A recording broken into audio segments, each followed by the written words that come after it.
Bidens. You got to throw all of that under the bus and run it over. And people have to hear you say that because I keep hearing y'all, you keep talking about Trump.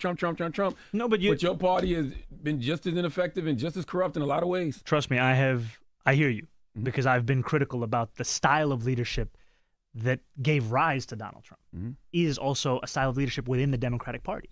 And I think for too long it's been a party that has valued insider politics, pay your dues, the words and advice of consultants over the people that are Democrats themselves. And I do think it's time for a new generation of leadership. Cuomo would be the oldest mayor elected in New York City. I would represent a completely new generation. And I think it's important for that because it's not just about age. It's not just about vision. It's also about what has your record been and who have you been fighting for? And is that distinct enough from what got us here? Yeah, I just got a couple more questions. You said de Please. Blasio was the best mayor in your lifetime for New York. And you gave 3 reasons. You said because he ended stop and frisk. Well, yeah, he ran on ending stop and frisk, taxing the rich, and funding universal pre-K. You said he got a lot of that done. How much of it did he get done? Universal pre-K, I think, is one of the most shining examples of what city government can do, right? This is something that took tens of thousands of dollars off New York families' backs and made it easier to raise a family here. I'm tired of hearing New Yorkers tell me that they're going to settle down, and I know that the next sentence is going to include the words Long Island or the suburbs because they just can't make it work in the 5 boroughs.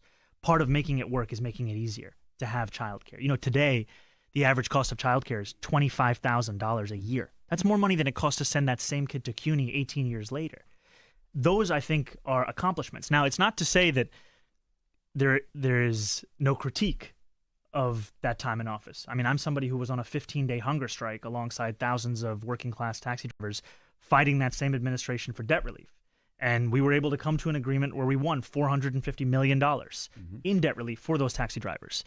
And ultimately, I say this, though, because we have seen what's possible if we have someone focused on delivering it. And to me, the greatest mayor in New York City history is Fiorello LaGuardia, because he was someone who transformed our sense of the possible, and he put working people at the heart of his politics, and he did so while also confronting this rise in anti-immigrant hate all at the same time. And I think we need a mayor who has that ability to fight multiple crises at the same time and show what it means to be a New Yorker.